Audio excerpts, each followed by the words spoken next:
Now, this question is for Praveen, sir. Amusing the kind of background that you come from.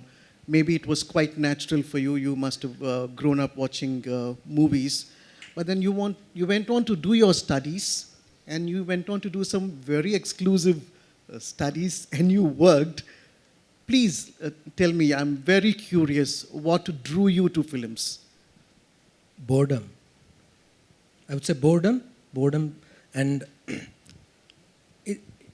I was at a point in US when I was working for IBM, 10 years into IBM, and I realized I could see where I would be 5 years from then, 10 years from then,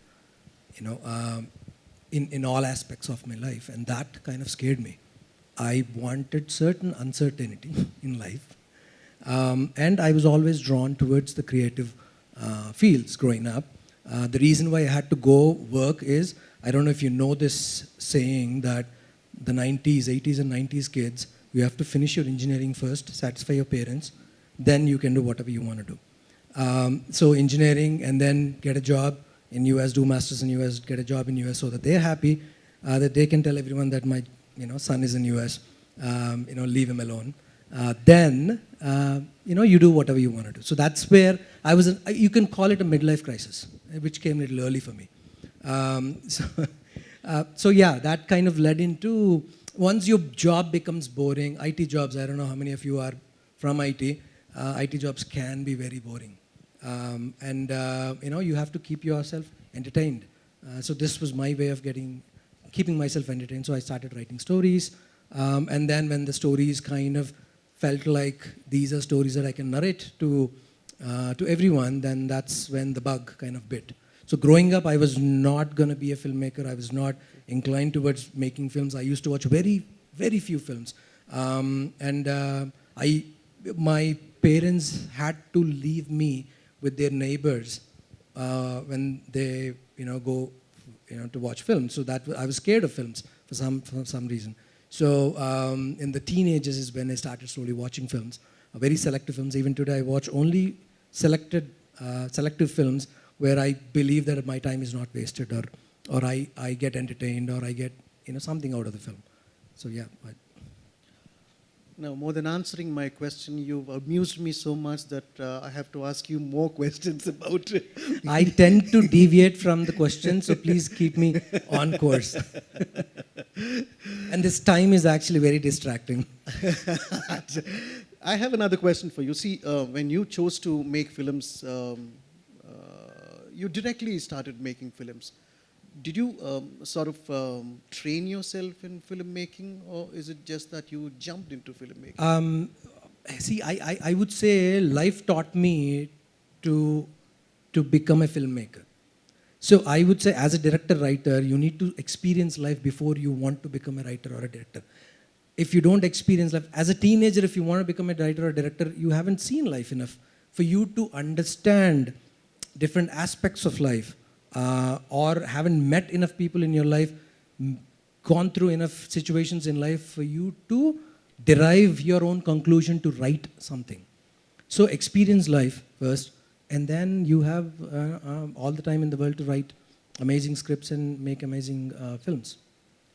And it also calls for learning the craft, isn't it? So how much time did you devote to learning the craft as such? See, your writing is definitely art. You're drawing from life and writing. But then the craft of filmmaking, how did you learn? So a lot of people don't realize that you can learn the craft of filmmaking from anything that you do in a mundane life. I've learned, what you need on a film set is being a good manager. You need to be more of a manager than a creative person, because your creativity is all done when you've finished your script. Your visualization is done in the pre-production. To manage people, you need to know how to manage. So my job at IBM helped me, those 10 years of the tenure at IBM helped me in manage my projects that I did. So as I worked, before I quit IBM, I was managing a team. So those skills helped me to manage, my set. I don't need to, as a director, I don't need to know every aspect of filmmaking. I only need to pick the right people, hire the right people. I don't need to know what lens to use, what lights to put, where the camera needs to be. This was for the first film. So I had to interview and hire the right people, give them a narration of this is what my story is, this is what I want to showcase. You tell me how I can do that. Same with the art direction as well. So you need to hire the light HODs, 24 crafts, 24 HODs. If you're a good manager, you can be a good director as well. So this is something that I would like to emphasize for the benefit of the crowd sitting here. If you have a dream of becoming a director, yes, it is possible. If you have to leave your job, yes, it is possible if you're so decided about it. And some things you learn on the field, some things you learn in the industry, but yes, you go forward in life with that. When you spoke about handling, managing people, my next question basically is that you made Chandamama, which won the National Award, and then you made other films which actually involved newcomers, some experienced people, a great mix of people. So how do you handle your artists? Handling may not be the right and appropriate word, managing also perhaps, but how do you work with different kinds of people? So there's multiple aspects of being a director. You need to have clarity, lots of clarity on your characters. And actors are very fragile. They are the most fragile things on a film set. You need to keep them, treat them that they are important. Because it takes a lot to come before a camera and perform. And you need to understand that as a director. So for me, I all the prep work, see, doesn't matter how many films you acted as an actor, or 100, 200, doesn't matter. You come to a film set, when the camera rolls, you have jitters, even the most experienced actors. So you need to make every actor comfortable. So this happens when they have clarity on what they need to perform, how they need to perform, what their characters are, and which, all this should happen in the pre-production stage. So I interact with my actors a lot. I understand them. Every actor is different. Every actor understands different language. So as a director, it's my job to understand which language they speak, and instruct them in that particular language so that I get what I want on the set.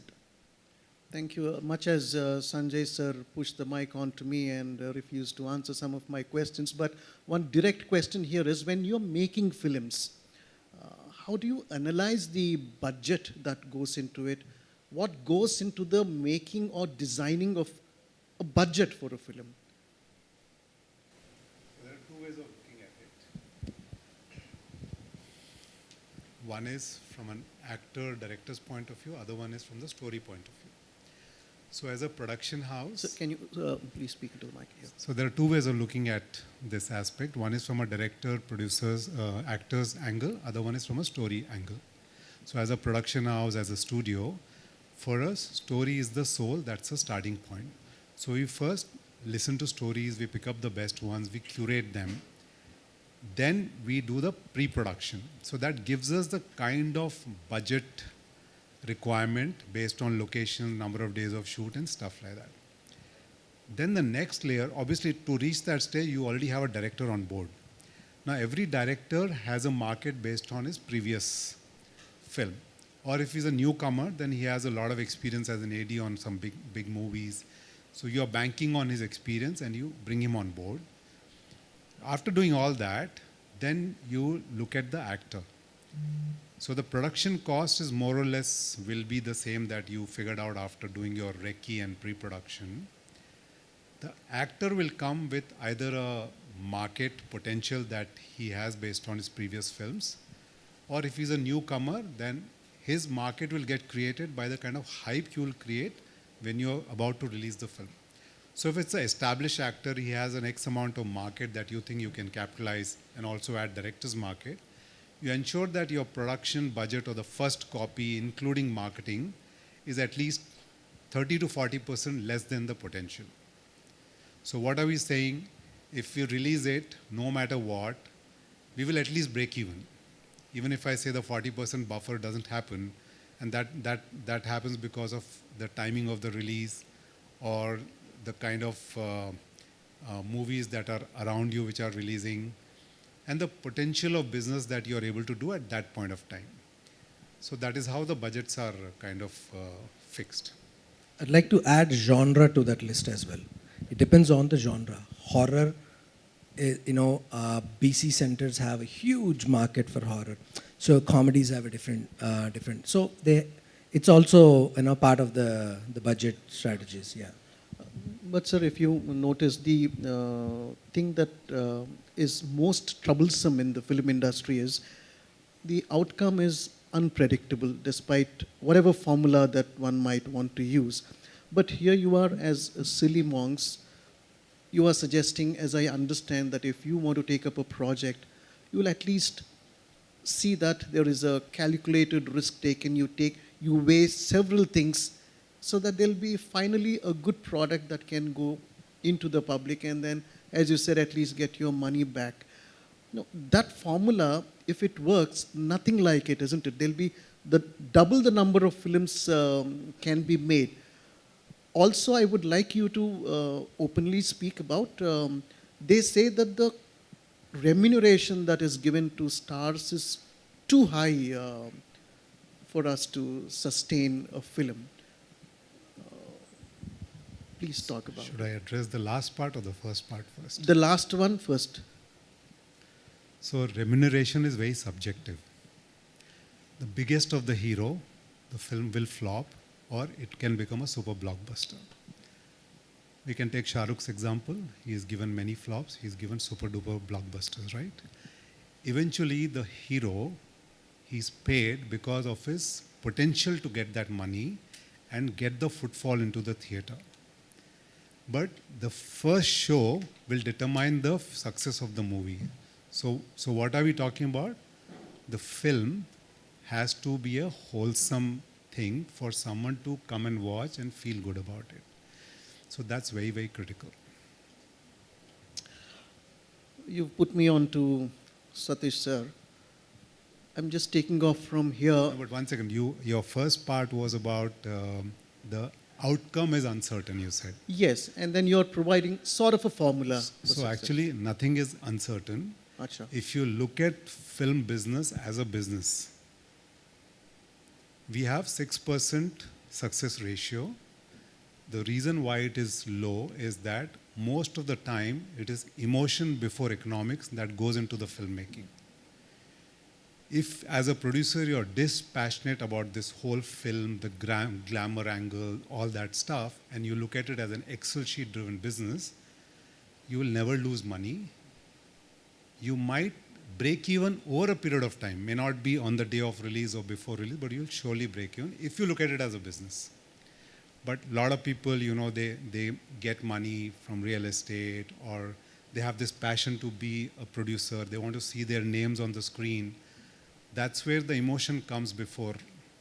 So the money that they lose is basically a cost of learning by going to a good college. And these people, most of them, they continue to go to colleges and pay heavy fees because it's always the emotion that is riding.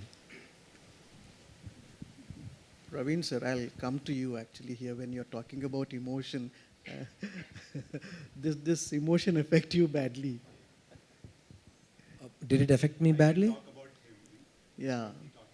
I'm talking about he and his interest in his own films because Right. he's produced and directed his own films. Correct. So his attachment to his movies, did it cause some kind of disappointment because of your emotional involvement with the subject or with the people? No, calculations do go wrong sometimes.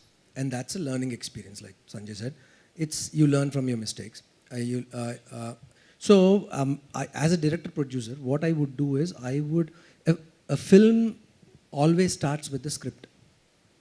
So without the script, there is no producer, there is no actor, there is no hero, there's no business. So you write a script or you have a script with you, you read the script, first you need to connect with the story.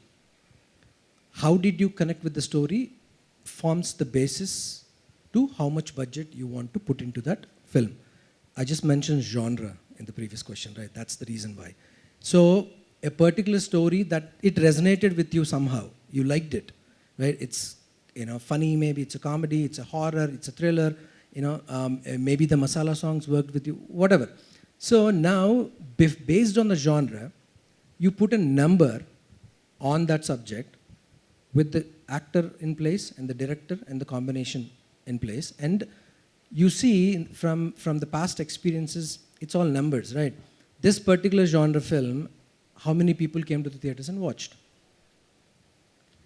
So if it resonates with all those people, then they will, if again, provided this film is good at the end of the day. This is, we're talking about before making the film. Once the film is made and how it turns out, it's a different equation. So even if 10% of the people who like this genre come to the theaters and watch, then it's a successful movie. Budget should be based on that. So you have to figure out, you have to do a reverse calculation on how much you want to put in that film. So even if the film bombs at the box office, you still would have broken even, or you made little money out of it.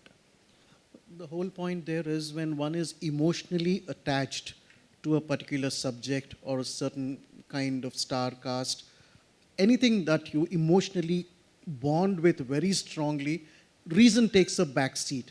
So has it happened during any of the making of your films where you were so much entrenched emotionally in your subject that your films went that wrong? was Chandamama Kadalu, actually. So I think my directors have to be emotionally attached to their films and stories. Producers have to detach themselves emotionally. They have to see their spreadsheet and work on it. So me being the producer director for Chandamama Kadalu, from the previous two films, I wanted to do something that I wanted to deep dive into emotions, and that was a personal. So it was, I would say, a pet project of mine, which I lost money on. Probably that was the only film that he lost money because he was experimenting, he wanted to go deep down. But I've been associated with him from his second film. I've also acted in 3 of his films. He's a method director, so that's where his IBM cap comes on board, and his movie is ready before it goes for shoot, on paper. So he's like 5% here and there will go in terms of budget, but rest everything is on track, and obviously he's done his math that this actor, this star cast will get him X amount of business.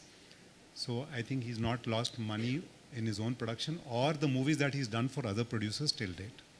It may not be a hit as such, but usually in our industry, if you break even, it's called hit. That's how this industry works. The fact that you mentioned that he is a method director, and these people, method people are a horror to actors because they demand too much from them. But I agree with you, but then it's for your good. Yes, I'd like to move on to Satish sir. See, we are talking about VFX, we are talking about animation, we are talking about cinema. But we talk about this like it is something very new. I'd like to bring your attention to the 1902 film, that is Dada Saheb Palke. He made a film. And the film that he watched initially in India, the first film which he watched in India, which was screened in Bombay, was the film Life of Christ. And he was so impressed with it that he came and did his own film. There was some amount of visual effect in that film.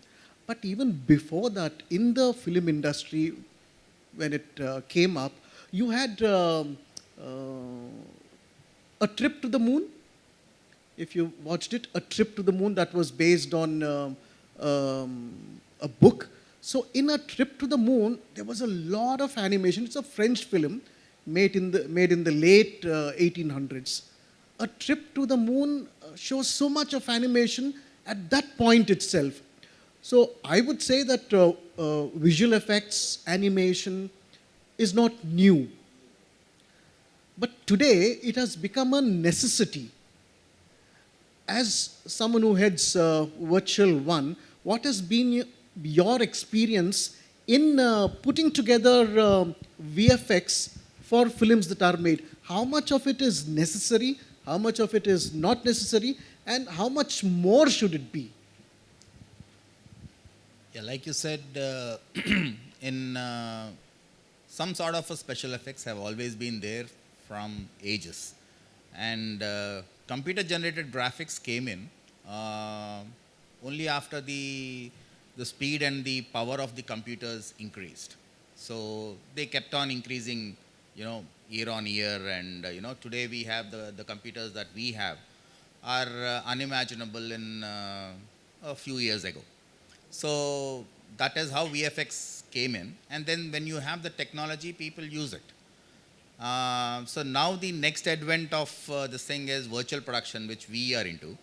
And so what we do is that, virtual production obviously requires the latest and greatest of machines and software and hardware and all that. And the reason for doing virtual production is primarily to reduce costs or not going for unnecessary set building and things like that, and reducing the cost of VFX, because VFX has, as we have seen in the last few years, VFX costs have become prohibitive. So to reduce the costs of VFX, virtual production came in, and as it gets adopted more and more by the industry, the benefits would be reaped by the industry and the films. So, are you telling us that virtual production will cost much less when compared to? Yes, when compared to traditional filmmaking, where you put large sets and all that, it definitely is 1/10 the cost when you use virtual production, because you're using virtual environments rather than physical make-believe sets.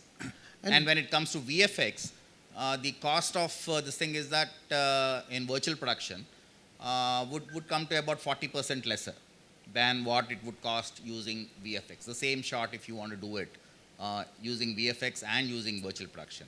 But mind you, these are not things which can be replaced by one another, or it is not that virtual production is going to replace VFX completely. These are complementary. So there are certain things in any film. In my opinion, there'll be three kinds of things that would be made. One, the actual shooting using physical locations, physical thing, that has to be done. It could be a need for the script, or it could be economics. So if a husband and wife drama happening inside a bedroom, there's no point in going in for virtual production or VFX. You might as well shoot it, for economical reasons, shoot it in a real location. So that would be there. And then there are a lot of special effects, as we call it, things breaking in, something happening, and then New York tumbling down and stuff like that. That has to be VFX. There's no other alternative in doing it. And then there's a third set of things which can be done using virtual production. So these three would go in hand for, I think, maybe for the next couple of decades at least, till something else comes up which we do not know what it could You be. have a producer sitting beside you and another producer, director sitting beside you. Would you say that at the script stage itself, virtual production should be discussed? Absolutely. Absolutely. A script stage is where the entire production has to be discussed to the nitty-gritties. From a pencil that you want in scene 56, on a table, to everything. So most of the problems happen by not doing that, basically. Virtual production, I think there is still lot of technology that should come, evolve in virtual production. I would say the only problem with virtual production is you need to be very precise in what you want to shoot. You need to plan very well. I would say that is actually a good thing, not a problem. But the way things are going, so so it forces a filmmaker to be more precise and have, more pre-planned when you go into production, which also saves a lot of money to the producer as well, because you can see it on a piece of paper. Yeah. So, have you had instances where producers and directors approached you at that very stage where they're making a script to be part of the film? Or is it an afterthought that they come to you and say, why don't you do something? Normally what we do is we insist that, once your script is done and at the time of your short division and all that, so that is when we would like to get involved. So that is what something we insist on. And then the pre-planning, see, most of the film, like for instance, if a particular shot is being shot using virtual production, most of the shots, you have a complete visualization of how it is going to be, the mood, the lighting, the camera angles, everything is pre-decided. So, but in our industry, it usually happens that, you go on to the day of shooting and then decide, okay, let's shoot this today. So that kind of a thing wouldn't work in virtual production. So what you plan, you need to plan properly, and then you need to execute that. So, have you had instances where producers and directors began their project after taking you on board, consulting you, so that the film can proceed in that direction? Yes. So whatever we have done, that is how we have done. In certain cases where the film is already under production and some schedules have already been completed, in that when they want to go in for virtual production, it will only be for that particular part, for which we start with the script, the pre-planning would be done, and that particular piece would be shot in virtual production. But as an afterthought, virtual production will not succeed. As a matter of fact, thanks to Pratibha ma'am as part of the second cohort of Cine Pruner, I was able to come to your virtual one studios, and I watched how the whole thing was working. Can you throw some light on the films that you have worked? We have built environments for multiple films. In the Indian context, Vikrant Rona and Bhimla Nayak are two of the examples that we have worked on, where we have built the environments after the film has been shot, and then they have gone in post-production. It is nothing but, a kind of a VFX, traditional VFX kind of a job that we have done. And we have shot one trailer for a Hollywood this thing. And one schedule we have completed using proper virtual production, the way virtual production should be done, for Upendra's UI. But unfortunately, once UI started, then he allocated dates for Kabza, went into doing Kabza, and then Kabza became a hit. Now he wants to do Kabza 2. So we are still waiting when he's going to get back to UI. And UI being his own this thing, he has, I think, 3 roles in that movie. As an actor, and then he's the director, and probably he's the producer too. So Upendra continues to be as maverick as he was 25 years ago. But weren't you associated with doing some kind of work for RRR also? No. No? But some Hollywood films you've done. I'd like to ask one question here before I go further. There is a problem in the Hollywood film industry now, where film artists, actors are objecting to their virtual image, yes, sir, Praveen Garu, being virtual images being used. So they've been on strike for quite a few months, saying that you cannot use our virtual avatar. Now, where does? No, I think they're ensuring their virtual avatars. They have to get paid for their virtual avatars. I think a lot of Indian actors also have created their virtual avatars, and they're there. So, for example, Amitabh Bachchan garu, we'll see him for ages, forever in cinema. For the screen, he's going to be there forever. So, similarly, Nagarjuna garu's virtual avatar is also there. We'll see him, forever. So, I think Hollywood, going forward, actors need not even come to the sets. Correct. They'll just whatever you need, you go home, take those, go back to the next technology, and then put it in and make a film. So, is it possible that one star might turn up for shooting for just one day for namesake, and the rest of the film is done based on? We have an example. I don't want to take names, which was released a couple of months ago. Achha. Okay, so that's where we are heading. That's so nice. Pratibha ma'am, I'm coming to you. Um, Praveen sir touched upon this. When he came into the film industry, he did it on his own, but then he relied on people who knew the techniques. Now, that in itself is a technique of relying on people who know the technique. And you have come up with a very unique program in the country. Cinepreneur is what you came up with. This is the third batch. For the benefit of people sitting here, I'd like to tell you that it changes your mind completely. If you go there just to learn something out of interest, you really are put on the track of being a professional. And you emphasize this, that you make business out of cinema. Just throw some light on how you came up with this idea, because you have film schools, you have big film schools, but then you came up with this package. What was your, how did you come up with this idea? With what interest and motive? When I say motive, it's not in the negative sense. Certainly you're trying to meet a particular need. Kindly explain that to us. Good evening, everyone. So, well, that is very, very, what you call, important, and I mean, somewhere that connect is there when I actually thought about this. Because, you know, I have been watching movies, you know, for the sake of it, not with a thorough, very deep interest or a passion, what we keep listening. But then when I used to hear the failures part, like, so when, and that too failing and losing money to the extent of 1 crore or a 2 crore or a 5 crore, that is where I started thinking about it. See, when they say they have passion, so what is the parameter of a passion?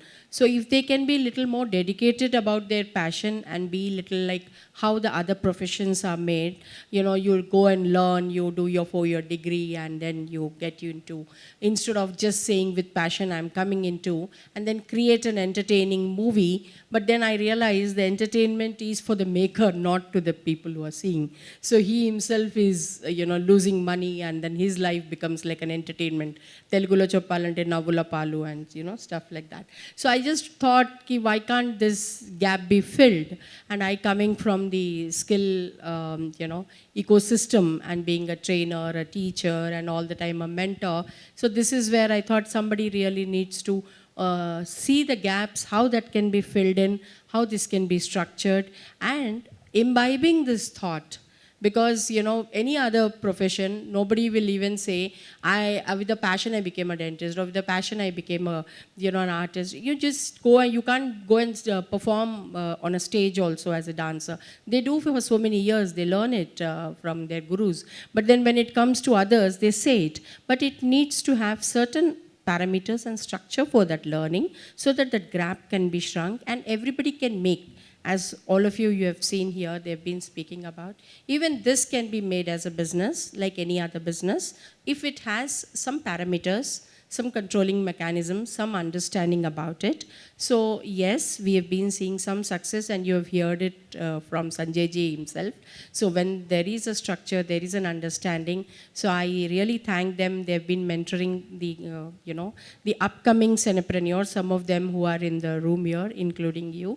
So they have really understood the business sense of it, instead of just understanding the entertainment part of it from the beginning. It really helps. What are the subjects that you're currently teaching in the program? Okay, so the Cinepreneur program is ideally an accelerator program, which primarily focuses, like, you know, Praveen ji has rightly mentioned, you know, if anybody wants to become a filmmaker, need not go deep into understanding the craft of it, but they should be aware of it, which actually helps them. Now, in his case, his experience has helped him learn a lot of management skills and learn a lot of project execution.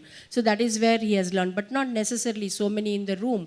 Right in their college, right while they're doing engineering, they say, I've already made this short film, I've already made that short film. How much are you, like as he rightly suggested, you haven't even experienced life, you haven't even gone to that emotion of it to direct somebody, to really bring out the story out of it, right?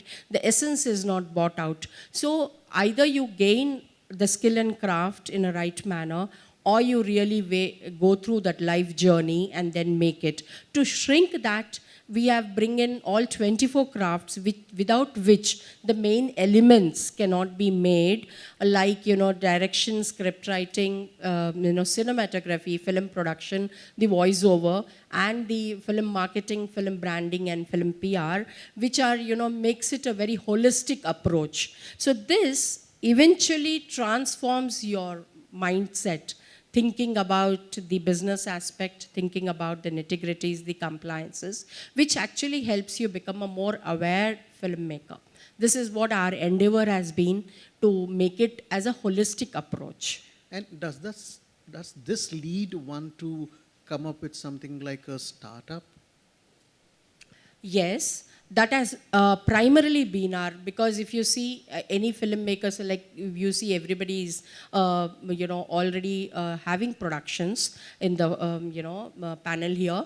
So that means media entertainment, whether even, let's say even if you're a makeup artist, you are an entrepreneur. But ultimately, your craft and skill has to be schooled. If you're a cinematographer, if you're starting a production of voice, dubbing, editing, anything. So, but that mindset of entrepreneurship has to be imbibed, which I saw is missing in all creative hearts. Okay, and then the combination of technology, as you have seen here in the panel. Without technology, the future of filmmaking is missing. And then skill and craft, of course, without that, nothing can happen. So this is a combination is what we thought, and this is ultimately entrepreneurship is something which has to be there in your DNA. Even if you have to go and sell your story, you have to sell to yourself, as a director, to your producer, that has to be imbibed. So that is where it's... That brings me to Vijay Garu. You have guided something like 10,000 startups. This is amazing. Are some of them at least from the media and entertainment industry? All right. Thanks, Sushil Garu. So the 10,000 startups is not that, we worked with 10,000 startups. It was an initiative by NASSCOM to impact 10,000 startups over a period of 10 years, just to set the context right. So during my, after I moved out of my entrepreneurial journey, I moved to Hyderabad to work with NASSCOM, followed by Amazon and then T-Hub. I've worked with around close to 400, 500 startups very closely. Over the last 1 year at T-Hub, we primarily look at over 500 new startups every year, where we closely, not just 500, but around 10,000 startups every year in terms of the applications that come to us. Coming to a question about media and entertainment, like Pratibha ji said, we realized that we at T-Hub we can't be doing everything, right? Or the idea of T-Hub is how we can bring in experts together to bring in that impact with startups, and that's why we identified Me School and Cinepreneur program led by Pratibha ji to work on the media and the cinema form of startups. From my experience, I have worked with two very key startups in the media front, not from the cinema side, but from the media front. One was Kahania and the other was Way to News. Kahania being a platform, a software tech platform for publishing books or publishing material, anybody in any content, any language that people want to, and people can read that content, consume that content. And Way to News again, it's pretty successful one from Hyderabad, doing around 5 million annually right now. They are into local news platform. So these are the very, very prominent startup that I have personally worked with and can quote them about. Now, if people learn the craft of filmmaking in the Cinepreneur course, what's the next step that they can take? Well, the next step is like we have, a couple of people here in the room as a success story. So, either they can get into their own entrepreneurship, but if they are freshers, like we have few of them here, we help them go into the internship. We help them get into some kind of a collaboration. Like we had Bhagat, one of our students in the last batch. And we had some, like if you have experience earlier, we had Apurva who could go and work Okay, she could pursue her dream career, and she got her placed, in one of the channels. So, we help them whatever because everybody comes with an individual capacity. So either they want entrepreneurship, or they want, employment, or they want a job, or they want internship. Based on what level they are, we definitely guide them, and we ideally tell your journey starts here. Like, for example, we have Ravi here, who, as an academician, who just came to understand the skill and craft, but now his entrepreneurship is like scaling every day. I come out and see, every time he tells us, I'm sure we should hear from him a bit later. But then, yes, that mindset, once it's become entrepreneurship, like you all know, today it's all in the room, must have seen the image tower, the replica which is being kept in the hall, which is, the magnificent, what you call, the project, what as a state we are all heading towards, which has got the huge potential, be it skill and craft, be it employment, be it projects, or be it entrepreneurship. That is the scope what our state is having with all the international, like any other IT companies. So that is the potential the industry has. So we are guiding them to the next level to take it further, even in their any journey, whatever they would like to pursue. Sanjay sir, I'm coming to you. When you choose to make a film, of course the story is important, you said, all right. But then how important is the star cast? How important is the music? I'm not expecting a reply saying that everything is important. Of course, everything is important. But if you have to make money out of a project that you're undertaking, how much of importance would you attach to all of these? Which is more important? You love to cook? Do you love to cook? Yes, I make very good biryani, sir. You should taste it. So okay, let's talk about biryani. So in biryani there is mutton, there is rice, there is dalchini, there is patta, there is this oil, then there is this handi, gas, and the chef, right? What is important for you in that? First, get some very good quality mutton. Correct. So mutton or rice could be actor, director, interchange, right? But everything else has to fall in place.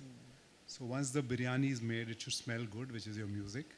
When you eat it, you feel that it's very tasty. It satiates your hunger, which got created because of the aroma, and then you feel full after that. So, I mean, you said don't say that everybody is important, but there is no other option there. So once your content is ready and you create that hype and people go to watch the film or they watch it in their homes, there's a certain expectation they have before they go into the theater or into their TV rooms. That need has to be satisfied. Without that, there's nothing. So like I said, a superstar, you get on board with huge money. In first half an hour, his fate is decided. The movie fate is decided. So everything is important. Story being the soul, everything is knitted around that. Praveen can throw some light on it because he's worn both the hats. Yes. Sir, when people conjure up stories, they wake up with stories, and everyone is obsessed with their own stories. And I'm speaking on behalf of a lot of people here and outside. Everyone thinks, those who are associated or want to be associated with the film industry, that they have a very good story, and if they give it to a producer or a director, it can make for a very good story, a film. Is there a scope for people like that to come to y'all with a story and say, can you take my story? I'm not just talking about only the two of you sitting here, but in the industry, is there a mechanism where one can go and say, this is my story, please take it? I know one place, Silly Monks. Is there anything else? I mean, we don't have film bazaars here, right, in the South?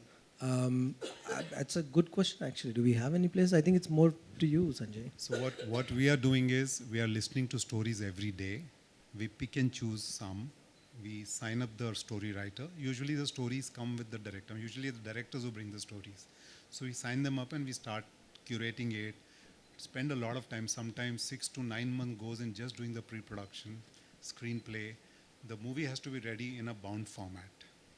So that's a studio format, and that's what we do. But from a director point of view, I'm sure, see, Praveen doesn't have so much time to keep writing stories all the time. So he's also listening to stories, and if he likes some story, he would like to collaborate with the writer and develop a story and then pitch it to a producer. I don't think there is a platform or there's a place or repository of stories or talent. I think 4 or 5 years ago, somebody was developing an app from T-Hub. He was stationed at T-Hub in the first phase of T-Hub, and was developing an app for this repository actually of talent with the blockchain. But I think it's high time that we need to have everything one place so we can pick, what we want. It's like a library of stories or library of. So we have an email ID called Messy Minds, wherein you can send in your one-page synopsis. Okay. If you like it, we'll call them for a narration, and then we take it from there. Oh, that's very encouraging. Yeah. At least somebody is there to listen to their or read their story. That's quite encouraging, sir. And then, does the director necessarily have to get his own producer? No, if I'm a producer, a lot of directors, story writers will pitch to us, and then we'll pick something from there. If he has a story, he likes some producer, he knows that producer might be interested, or he can take up that scale project, he will go and pitch. So you've provided us a solution. You're saying that, yes, you probably can send your story. Now, what if somebody wants to become a director? He should be working as ADs on lots of projects before he wears that hat, because he's the one who's actually the captain of the ship. And a slight deviation, he will get lost and the budgets will overrun. And your movie will become a flop because you don't recover. So it's very, very important. So how does one get that break? So, everybody's eager to become a director, but that's where you need a lot of patience, a lot of experience, a lot of life experiences, basically.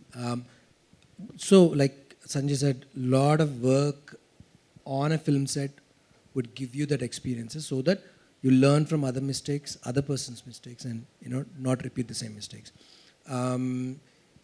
But today it's easy. Because it's all digital now. When film was there, becoming a director was next to impossible. You had to work for 20, 30 years before you got a chance. Now you have a phone in your hand, direct something on your phone. You don't need, to be a certain age or whatever, or a certain degree, certain qualification to become a director. If it's in your head, use your phone. There are softwares on your phone to edit it. So direct something, edit something, and then send it across. Put it on YouTube, or put it on Insta, tag, Rajmouli, for crying out loud. So, you can sit at any corner of the globe and tag any person that you want this to reach. It's that easy today. If you have talent, the world is your playground. Yes, that's very much true. That's practical and it is doable also. But what if somebody wants to approach a director and say that this is what I've done? Is there a scope where one can meet a film director and say, please look at my work? So this is a situation where a studio like us has a story, and we are looking for the right director because every director has a specialty in a particular genre or genres. So with that story, we'll say, okay, these 2-3 directors will be the right captain for this project. So we go and approach them. But again, this question goes back to the same an app or a repository that we were talking about. Because on a daily basis, I keep getting a lot of messages on Insta or Twitter that I have a story. It's great. Would you want to listen to it? But how do you filter it? You can't. You miss out. 99% might not work for you, but for that 1%, you need to go through that 99%. So if there is something, where all the stories are already vetted by industry standard, and then okay, this is not working. These are decent stories. Then filmmakers like us, we can go through pick a genre. Within that genre, pick a story or bunch of stories, looking at the log line and say, I think these 3 I would want to read. So whoever is running the repository, I pay X amount of money or whatever, and then I take the stories, I read it, sign an NDA, read it, and then probably take it from there. I think it's time for that. Sanjay, Yeah. what do you think? Now you've shown us at least some way of getting through or becoming a director the way and then sharing a story. But tell me, if I want to become a producer, 99% of people don't want to become producers. They'd rather somebody else spend for their story and work. But if somebody is keen on investing money in a film, how does one go about this? So you need money for sure to produce a film, right? Now, is it because of emotion or is it because of business? So if it is emotion, you can do whatever you need to do. If it is business, then you have to approach people who have expertise in production. They have some, work that they've done. They're also able to guide you how to sell, market, and recover money. It's not just about putting money and making a film and seeing your name on the censor certificate, right? You have to, at the end of the day, want to take back money. So they have to approach a studio or a large production house who can help them. Can they come to you also saying that I have certain amount of money, I want to be That's my business model. Silly Monk's business model is around that. We built this in the last 4 years. We started producing our films with our own money. Then we figured that there was a huge gap where people didn't know where to go. They would go to someone in Krishnanagar or somebody they meet over a drink and then they get lured into that. Directors are amazing at story narration. Very few people convert that story into actual thing. So they get stuck, and when they invest half the money, then they have no other option. So that's the gap that we want to bridge. Yes, and actually I'm done with my questions, but I would like all of you all to take turns and tell us something that I may not have asked or you feel that the audience here should know. Ladies first. Ladies first. No, let her have the final word. To sum it up from the entire panel here, I would like to, definitely our efforts are always to empower the next generation who is coming. I would like to say them there is a lot of potential. India is heading towards, big policies like make content for India and for the world. So there's a huge potential, but having said that, there's a huge requirement for the skilled resource. So keep that in mind, and then all the industry leaders are here, not only here, everywhere across. There are such, mentors everywhere, and all such huge potential business houses who can help you all. So keep that in mind and empower yourself with necessary skills required. Vijay Garu, one. Yes.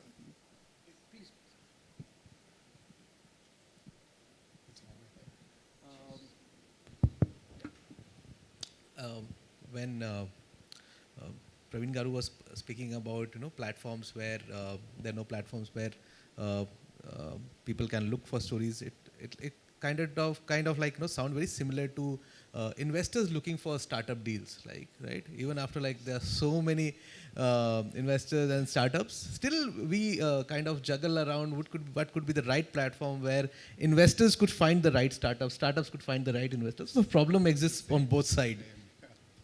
Having said that, I was just going through some data points where that India, the Indian media and entertainment industry is around $34.5 billion and going to be till 2030, and up by around 50 billion USD by 2035-40.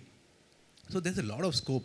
Like Praveen Garu was mentioning, being somebody like from their sector who still hasn't seen a platform where people can come and put in their ideas, which is vetted. So that's a validation, right? And if you guys, any of you are thinking about starting something, this is the platform. Me School, Cinepreneur is a platform where you come forward and share your ideas, get it validated by experts, and start something. Second thing, but Sushil Garu hasn't, I think that I would like to add is, don't think that your idea will be like you come with an idea and you'll be funded right on day one, right? Funding doesn't happen on ideas. It depends on how hungry you are, how have you validated your idea, and have you built something where people can see your credibility and put money on you. So please, we'll get a lot of people coming forward saying that, sir, I have an idea and I need money. Then only I'll start. Which I'm sure even people coming with stories will not be funded just because they do not have a credibility behind. They have to prove it first, correct? So that's my giveaway. Sir. Yes, I was just wondering when talking about skills and then startup and then, so do we even have film accounting software? We have a screenplay software, but Yeah, not that I heard. but not accounting. But that we use the usual accounting accounting. method because that's how it works. The only thing is, I mean, the reason that we want to fill this gap is it's quite unorganized.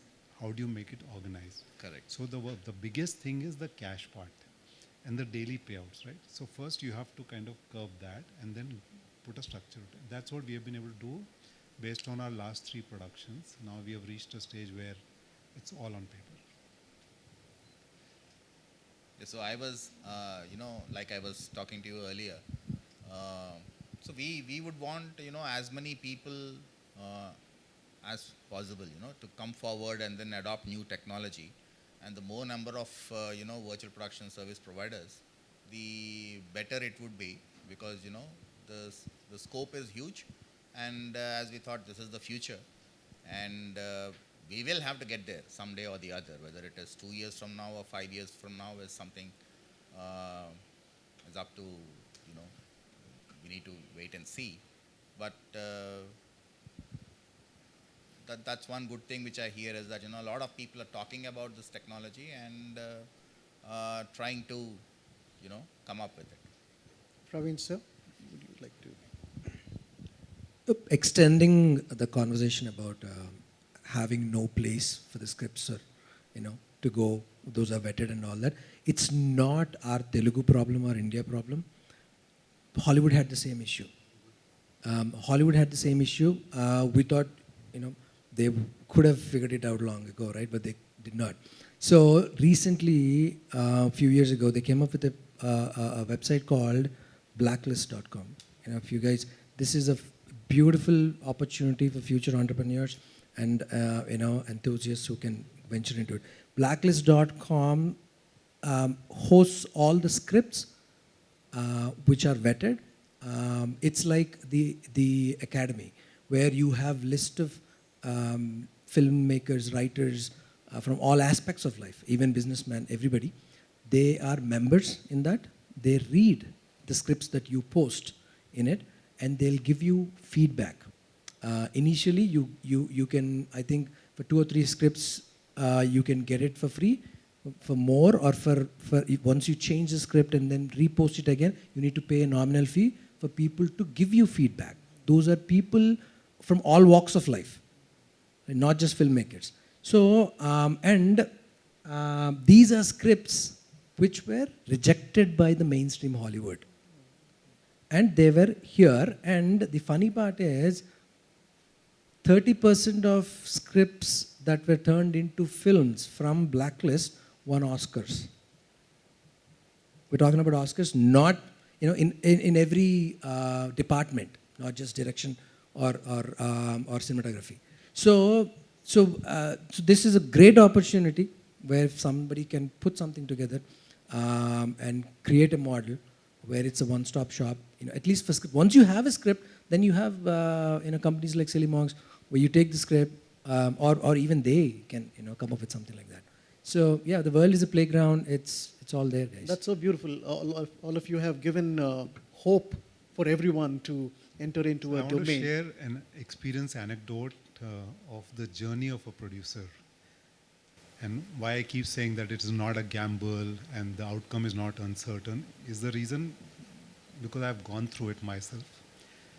On 7th of November, my first film will complete 20 years. I launched Gulpanag in Bollywood, Hindi movie called Dhoop. So it was another friend who met a very large distributor at that time, and they presented the script, good award-winning director, amazing star cast, Om Puri Revti those days. He said, you get me this movie, I will pay you 1.5 crores as first copy. Our production budget was 90 lakhs. Okay? So we all excited, we got into it. Then, directors' whims and fancies will come into play. There's a beautiful song which was filmed in Filmistan in a railway station by Wadali brothers. Costed us 15 lakhs in 2003. Is still in the box. When we completed the film and we went back to him, he says, no, I cannot buy the film. I have other priorities and stuff like that. But I can help you release the film. So no money, whatever money we had put in, I was working for Sony. I got my incentive. I gave that money, borrowed from my brother, my dad. Other friends pushed in all that stuff. And we released the film through him. And in a week's time, he removed the film, the very few theaters he gave us, and he sent us a 10 lakh rupees debit note. Forget giving us the money, he sent us a 10 lakh rupee debit note for printing of poster, the slides, and the pasting cost of the posters. Then we got a deal with Doordarshan, we got a deal with one company bought world rights, then we got a deal with a satellite channel, a music thing. We didn't recover our cost. It took me 10 years to break even because eventually by 2013 when we started, there were dubbing rights which were getting popular. Internet, YouTube had happened. So it took me 10 years to recover that money. So if the film is good, you will recover the money. It could take a longer time. After that, we got into films. We produced 3 films wherein we invested as equity and we were the marketing and the distribution partner. All 3 movies, we made money. One movie took us 4 years to recover. Other movie, we had table profit before the release. And the third movie, we made the money after the release. So all that thing we started employing in our production. And that's when we decided that we should float this kind of a service to people who are wanting to get into film production and don't want to lose money. So this is something that I just wanted to share. I mean, 20 years of tension, losing money, then recovering, whether it'll happen or not, all that stuff, we have passed through it. Now, today we are very confident about what works, what should be avoided.